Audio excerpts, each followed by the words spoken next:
Sex Magick is a really wild, tantric, queer odyssey. A Aussie Indian guy who subconsciously and consciously sheds his conditioning in order to reach queer utopia. It's sexy, it's magical, it's horny, it's fun, it'll take you on a ride, it'll spin your head. People should come and see it so they can see another side of queerness that we don't always see on our stages and on screen. I think it's genuinely like nothing that has been seen on a stage anywhere before. It is an exploration of queerness, of South Asian queerness, and I think it's a very unique original story. It's a mixture of kind of Kathakali and other forms of Indian classical dance with a really rollicking mystery narrative. It's extremely funny, it's extremely sexy and erotic and weird. There's something about our POC queer community that doesn't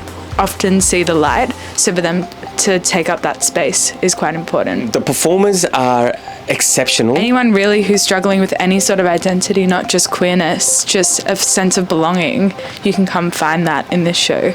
I really hope that people leave the show thinking about their sexuality and thinking about sex and thinking about desire. And that's for all audiences, people who are queer, people who are straight. I'd love it if when straight people leave the theatre, they go, am I? Like, who decided I was going to be straight? Was it me? Was it someone else? I think it has a lot of questions that it wants us to ask about ourselves and how we were shaped into the person we are. Obviously entertained. I'd like them to be aroused.